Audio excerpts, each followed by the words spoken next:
जय जिनेन्द्र वंदे तो सर्वसिद्धे ध्रुवममलमणोवमं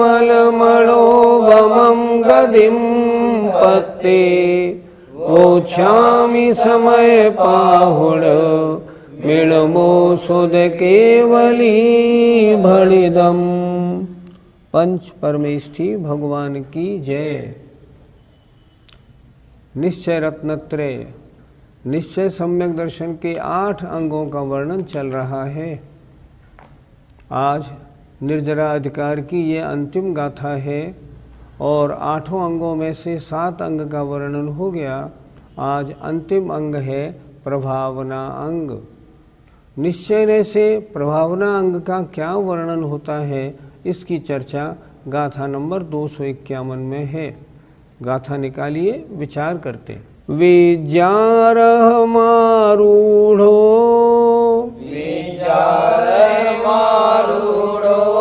मनोरह रये सुहणदिजो छेदा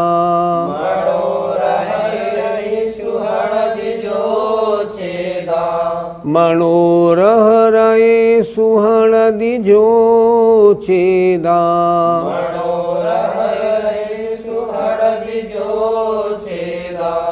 सो जीर्णान पहावी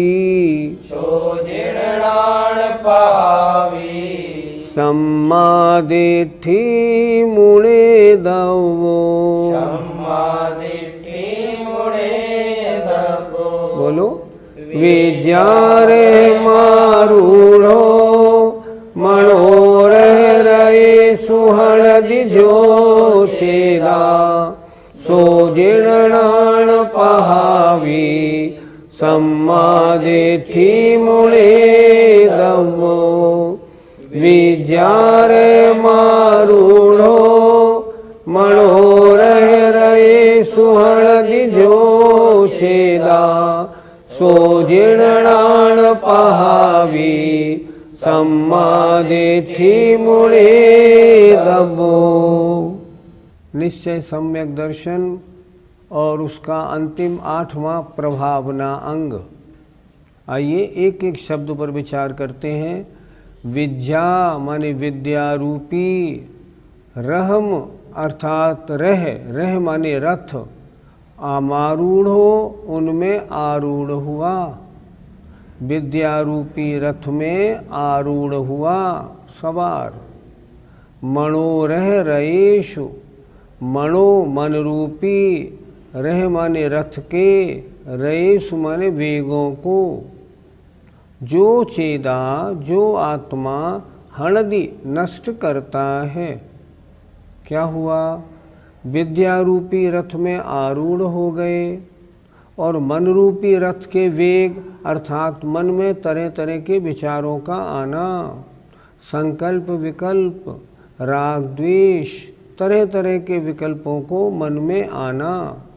तो जो विद्या रूपी रथ में आरूढ़ होकर मन के अंदर जो तरह तरह के संकल्प विकल्प आ रहे हैं, उनको जो आत्मा रोकता है, नष्ट करता है, सो वह आत्मा जीर्णाण पहावी, जिनेन्द्र भगवान के णाण माने ज्ञान की, पहावी माने प्रभावना करने वाला, सम्यक दृष्टि जानना चाहिए। वास्तव में भगवान ने जो धर्म बताया है उसकी प्रभावना करनी हो, अपने जीवन में उसको उतारें, ये सच्ची प्रभावना है।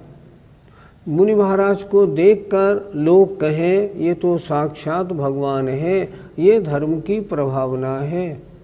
वो यहाँ जिनेन्द्र भगवान के ज्ञान की प्रभावना करने वाला अर्थात भगवान के कथनानुसार चर्या में लगा हुआ जो मुनि है, जो लोग देखे तो कहें ये चतुर्थ काल के मुनि जैसे लगते हैं, ऐसे जीव जो होते हैं वास्तव में धर्म की प्रभावना करने वाले होते हैं।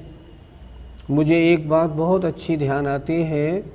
आचार्य विद्यासागर जी महाराज ने अपने गुरु से, आचार्य ज्ञान सागर जी महाराज से प्रभावना के जब बारे में बात की, उन्होंने पूछा धर्म की प्रभावना कैसे हो, तो उन्होंने एक वाक्य कहा था, ऐसा कार्य मत करना जिससे अप्रभावना हो, बस यही प्रभावना है।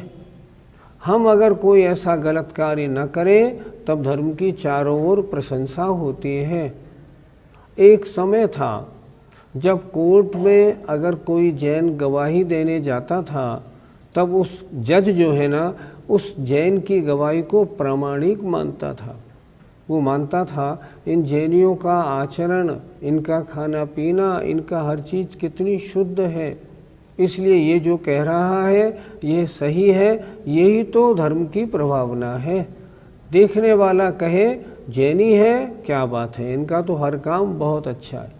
इसलिए जैनेंद्र भगवान के ज्ञान की प्रभावना कैसे होगी कि विद्या रूपी रथ में सवार हों और मन में जो वेग हैं, संकल्प विकल्प राग द्वेष आदि परिणामों की जो पंक्ति चलती है ना, उस सबको हटा दें, अर्थात शुभोपयोग में न जाकर शुद्धोपयोग में लगे रहें। ये वास्तव में निश्चय नय से प्रभावना अंग का स्वरूप है। अर्थ, जो आत्मा विद्या रूपी रथ में आरूढ़ हुआ मन रूपी रथ के वेगों को नष्ट करता है, वह जैनेंद्र भगवान के ज्ञान की प्रभावना करने वाला सम्यक दृष्टि जानना चाहिए। पंडित जी, मन रूपी वेगों से क्या तात्पर्य है? अपनी मान बढ़ाई के लिए, अपने यश प्राप्ति के लिए, अपने विभिन्न प्रकार के लाभों के लिए, अपने को सर्वोत्तम रूप बनाने के लिए, जो चित्त में तरह तरह के विचार आते रहते हैं, मैं ऐसा करूँगा तो मैं इतना ऊंचा, इतनी प्रतिष्ठा को प्राप्त हो जाऊँगा, ऐसे जितने भी भाव हैं ये मन रूपी वेग के हैं। प्रत्येक व्यक्ति चाहता है मेरा सम्मान, मेरा यश, मेरी प्रतिष्ठा और बढ़े, लेकिन इनका बढ़ाने वाला ये काम जितने भी हैं ये मन के वेग हैं, संकल्प विकल्प राग द्वेष से भरे हुए हैं। जो इनमें उलझते हैं वे ज्ञानी नहीं अज्ञानी कहलाते हैं। ज्ञानी तो एक ही कार्य करते हैं, लिखा है आचार्य ने, ज्ञान ध्यान तपोरक्तस तपस्वी स प्रशस्यते।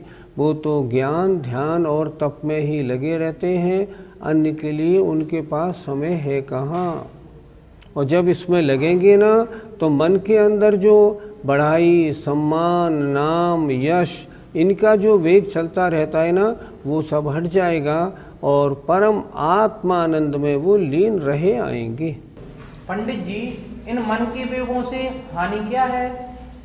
इन मन के वेगों से हानि, इससे बड़ी हानि और है क्या।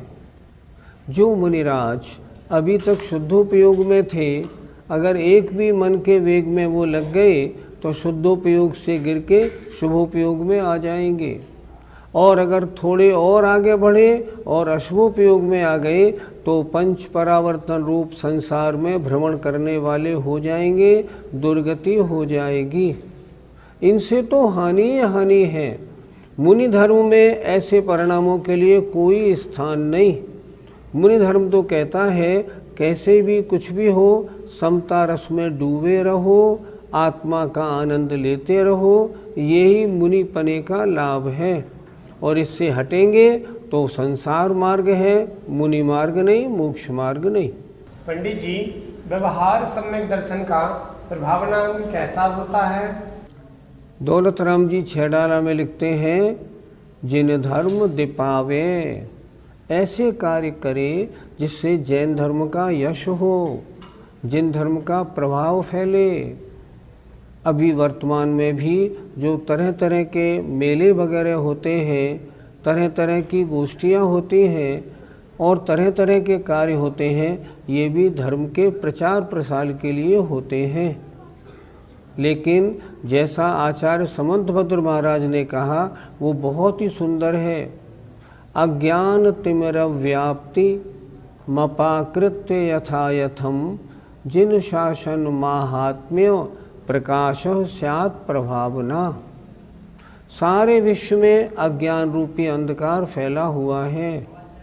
ये अज्ञान अंधकार का अज्ञान तिमिर व्याप्तिम अपाकृत्य, इस अज्ञान रूपी अंधकार का जो फैलाव है उसको दूर करके अज्ञान तिमिर व्याप्ति मपाकृत्य यथायथम, बिल्कुल आगम के अनुसार पूरे प्रयत्न पूर्वक जिन शासन माहात्म्यों, भगवान के शासन की महात्म का प्रकाश करना, प्रचार प्रसार करना, इसका नाम प्रभावना अंग है। बहुत सुंदर स्वरूप उन्होंने लिखा। शास्त्रों में जहाँ भी सम्यक दर्शन का वर्णन हुआ है वहाँ पर इनके 8 अंगों को भिन्न भिन्न प्रकार से समझाया है। यद्यपि बात तो एक ही है, लेकिन समझाने का ढंग अलग होने से बहुत सुंदर मालूम पड़ता है। आचार्य अमृतचंद स्वामी पुरुषार्थ शुद्धोपाय में बहुत सुंदर लिखते हैं, आत्मा प्रभावनीयो रत्नत्रय तेजसा सततमेव दान तपो जिन पूजा विद्यातिशयिष जिन धर्म। कितना सुंदर लिखा। आत्मा प्रभावनीयो, आत्मा की प्रभावना करो। कैसे? रत्नत्रय तेजसा, रत्नत्रय को धारण करके, सततमेव निरंतर हमेशा। मुझे अच्छी तरह याद आता है कैसे प्रभावना होती है। आचार्य श्री अमरकंटक में विराजमान थे, तो अमरकंटक में एक कल्याणानंद महाराज वहाँ हैं, उनका आश्रम है। वो आचार्य श्री के दर्शन करने आए थे और आचार्य श्री के दर्शन करने आए तब उन्होंने कहा, वास्तव में साधु की चर्या देखनी हो ना तो इन दिगंबर साधुओं की देखो, और दिगंबर साधुओं में भी तो इन आचार्य विद्यासागर जी की देखो, क्या अद्भुत चर्या है इनकी। मैं तो दंग हूँ। मैं उस समय सुन रहा था उनकी बात। उनका कहना था, महाराज आप दिन में एक बार भोजन करते हैं, मैं कर सकता हूँ। आप सर्दी गर्मी सहते हैं, मैं सह सकता हूँ, लेकिन 2 काम मुझसे नहीं हो सकते। एक तो मैं दिगंबर नहीं रह सकता, मेरी इंद्रियां मेरे बस में नहीं है। दिगंबर रहने का काम तो बहुत महान है। और दूसरी बात, केश लोच में तो बड़ी तकलीफ होती है। ये तो अपने बालों को यूँ उखाड़ के फेंक देते हैं और फिर झड़ अपने काम में लग जाते हैं। ये मुझसे नहीं हो सकता। चर्या है तो इनकी ही है, इसलिए मैं जैन धर्म को बारंबार प्रणाम करता हूँ। यह है जैन धर्म की प्रभावना। इसलिए जैन धर्म के अनुसार चल के मार्ग की प्रभावना करना ही वास्तव में प्रभावना है। दान तपो जिन पूजा, तरह तरह के दान देकर, ऐसा दान दे जो आवश्यकता जिसे है उसके पास पहुँचे और पूरा शहर पूरा गांव ये कहे दान देना है, देखो ये जैनी भाई देते हैं। तपस्या करना, कितने बड़े बड़े उपवास आदि करना जिसको सुने तो लोग दंग रह जाएं। जिन पूजाएं करना, शानदार पूजाओं का आयोजन करना, जिनको देख के अन्य मत वाले भी कहें पूजा करने का ढंग तो इनका है। ये है प्रभावना का तरीका। मैंने एक जगह देखा, महावीर जयंती मनाई जा रही थी। वहाँ क्या किया था उन लोगों ने, भगवान महावीर के सिद्धांतों के बहुत संक्षेप में और बहुत सरल भाषा में सूत्र एक कागज़ पर उतारे थे। इतना बड़ा कागज़ था। जहाँ जहाँ जुलूस जा रहा था, हर व्यक्ति को हर दुकान पे वो पर्चा दे रहे थे, भाई साहब इसको पढ़ना ज़रूर। और इतनी अच्छी भाषा में उन्होंने वो पत्र लिखा था, जो पढ़े वो कहे हाँ जैन धर्म के सिद्धांत कितने सुंदर हैं। ये है प्रभावना का तरीका। इसलिए जैन धर्म की प्रभावना करना भी सम्यक दर्शन का अंग है। आज निर्जरा अधिकार पूरा हो रहा है। ये आचार्य ज्ञान सागर जी महाराज की टीका जो आचार्य जयसेन महाराज की टीका के आधार से लिखी गई है, ये हमने आप में से बहुत से लोगों के पास भेजी है। बहुत से लोगों के पास ये पहले से थी।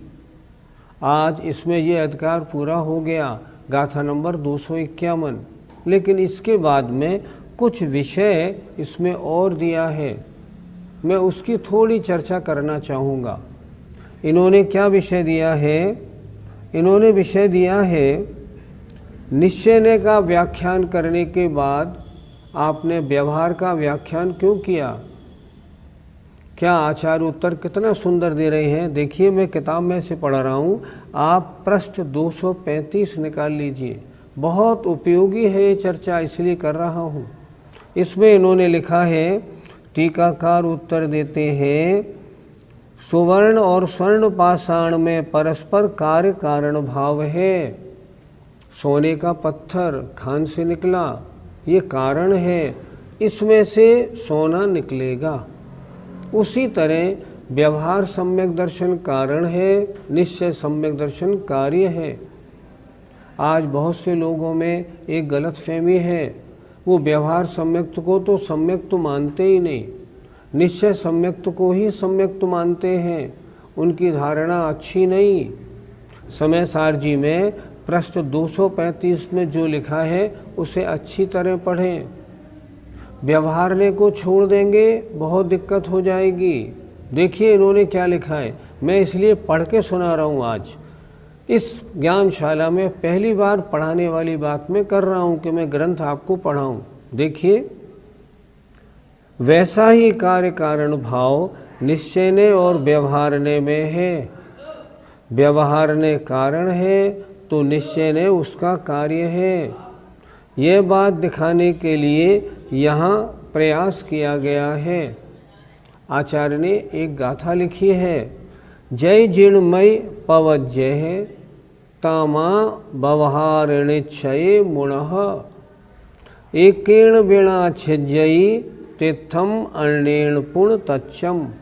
अर्थात यदि जिनमत का रहस्य प्राप्त करना चाहते हो, जिन धर्म की वास्तविकता का परिचय प्राप्त करना चाहते हो, तो व्यवहार और निश्चय ने इन दोनों में से किसी को मत भूलो, दोनों को सत्य मानो। क्योंकि व्यवहारने को छोड़ देने से, अगर आपने व्यवहारने को झूठा मान लिया तो अभीष्ट सिद्धि का मूल कारण जो तीर्थ है, जो कार्य प्रणाली है, वह नष्ट हो जाता है। और निश्चय को भुला देने पर समुचित वस्तु तत्व ही नहीं रह पाता है। इसलिए व्यवहारने और निश्चय ने दोनों को मानना है। व्यवहार सम्यक्त भी सम्यक्त है, निश्चय सम्यक्त भी सम्यक्त है। व्यवहार सम्यक्त का गुणस्थान 4, 5, 6 और 7वें गुणस्थान का शुभोपयोग। निश्चय सम्यक्त के गुणस्थान 7वें गुणस्थान के शुद्धोपयोग से और ऊपर। ये होता है इसका सही वर्णन। इसलिए इस तरह व्यवहारने को झूठा नहीं मानकर दोनों नयों के द्वारा व्याख्या की गई है, इस तरह समझना चाहिए। इसमें आगे एक विषय और भी दिया है, सम्यक दृष्टि जीव के जो संवर पूर्वक निर्जरा होती हुई बताई है, वह भी प्रधानतया निर्विकल्प समाधि के होने पर होती है। जो यहाँ मुख्य विषय लिखा है निर्जरा का, वो कब होता है? वो होता है जब वो जीव अपने शुद्धोपयोग में लीन होते हैं, तब होता है। मैंने बताया भी था, 7वें गुणस्थान में छपक श्रेणी पर आगे बढ़ने के लिए परिणाम बने, वहाँ अधिकरण हो गया और छपक श्रेणी में जीव चढ़ा। तो कभी आपने सोचा शुद्धोपयोग में आने के बाद 7वें गुणस्थान से 13वें गुणस्थान तक पहुँचने में कितना समय लगता है? 1 मिनट से भी कम। शुद्धोपयोग की महिमा, शुद्धोपयोग की निर्जरा, महान निर्जरा करता है शुद्धोपयोग। और वे मुनिराज 7वें गुणस्थान में शुद्धोपयोग में प्रवेश हुए और 8, 9, 10, 12 और 13वें गुणस्थान में 1 मिनट में पहुंच जाते हैं। ये शुद्धोपयोग की निर्जरा की महानता है जो उन्होंने बहुत अच्छी तरह लिखी है। एक बात और भी अच्छी इन्होंने लिखी है, वो भी पढ़ने लायक है। देखिए, इस प्रकार दुर्लभता को जानकर, दुर्लभता कितनी है इन्होंने लिखा पेज 235 में नीचे, साधारण निकोद से निकलकर एक इंद्री, विकलेंद्री, पंचेंद्री, सैनीपना, संगी में भी पर्याप्तक, मनुष्यपना, उत्तम देश, उत्तम कुल, सुडौल निरोग शरीर, इंद्रियों की पूर्णता, रोग रहित आयु और समीचीन धर्म का, सच्चे जैन धर्म का सुनना, उसे विचार पूर्वक अपने मन में उतारना और धारण करना, भली बुद्धि उस पर विश्वास लाना, संयम स्वीकार करना, पंचेंद्रियों के विषयों से दूर हटना, क्रोधादि कषायों को दूर करना, अनशनादि तप की भावना का होना, एक एवं समाधि पूर्वक मरण, ये सब बातें उत्तरोत्तर दुर्लभ हैं, बहुत मुश्किल से मिली हैं। हमें इन सब बातों की सहजता और सरलता वर्तमान में प्राप्त है, क्योंकि इन बातों में रुकावट डालने वाले कारण निरंतर होते रहते हैं। इस प्रकार की दुर्लभता को जानकर क्या करना चाहिए? क्या लिखा, श्लोक लिखा एक, इत्यति दुर्लभ रूपाम बोधिम लब्ध्वा यदि प्रमादी स्यात् संसृत भीमारण्ये भ्रमति भरा को नरः सुचिरः। मैंने कहा ये आपको बता दूं, अर्थ देखिए कितना अच्छा लिखा है। अर्थात उपर्युक्त प्रकार से जिसका प्राप्त होना अत्यंत दुर्लभ है, उस बोधि माने रत्नत्रय भाव को प्राप्त करके भी, वर्तमान की सारी सुविधाएं मिलने पर भी यदि मनुष्य प्रमादी बना रहे और उसे हाथ से खो दे, तो फिर वह बेचारा इस भयंकर संसार रूप वन में बहुत काल तक परिभ्रमण करता ही रहेगा। इसलिए वर्तमान में हमें सारी सुविधाएं प्राप्त हुई हैं, निरोग शरीर, अच्छा परिवार, उत्तम कुल, उत्तम देश। वर्तमान में अच्छे अच्छे ग्रंथों का सुनना और पढ़ना, अच्छी चर्या वाले महाराजों के दर्शन करना, उनके उपदेश सुनना, सारी सुविधाएं प्राप्त होने के बाद भी अगर हमने मोक्ष मार्ग में कदम नहीं रखा तो हमारी ये पर्याय व्यर्थ चली जाएगी। इसलिए आज निर्जरा अधिकार पूरा हो रहा है। निर्जरा का मुख्य कारण है व्रत, इसलिए अपनी इस पर्याय में व्रतों को धारण जरूर करना है। आचार्य के पास एक पंडित जी समय सार पढ़ने वाले आए थे। उन्होंने आचार्य से प्रश्न किया, महाराज आपने समय सार कितनी बार पढ़ा? आचार्य विद्यासागर जी महाराज बोले, क्यों, क्या बात है भैया? उन्होंने कहा, मैंने 100 बार पढ़ा है और हजारों को पढ़ाया है। धोती कुर्ता पहने हुए पंडित जी थे, मेरे साथ में अंदर गए थे। आचार्य श्री बोले, भैया हम क्या बताएं, हमने तो हमें हमारे गुरु ने एक बार समय सार पढ़ाया, हमारे तो कपड़े उतर गए, और तुमने 100 बार पढ़ा और पढ़ाया, और तुम अभी कुर्ता धोती पहने बैठे हो, तुमने कैसे पढ़ा हमें नहीं मालूम। इस उदाहरण को याद रखना है, अर्थात समय सार पढ़ना नहीं, जीवन में उतारना है, तब तो समय सार पढ़ा, नहीं तो व्यर्थ का खेल हो गया। मुझे उम्मीद है आप इसको जीवन में अवश्य उतारेंगे। गाथा 251 का पद्यानुवाद देखिए। हो रूढ़ ध्यान रथ हाथ लगाम लेता, तो भाव मान मन को झट थाम लेता। सम्यक्त मंडित महा मुनि साधना है, होती नितांत जिन धर्म प्रभावना है। जो अपने मन को ध्यान से हटते हुए देखकर पुनः थाम लेता है, ऐसे मुनि महाराज की साधना होती है और यही वास्तविक प्रभावना है। जय जिनेन्द्र।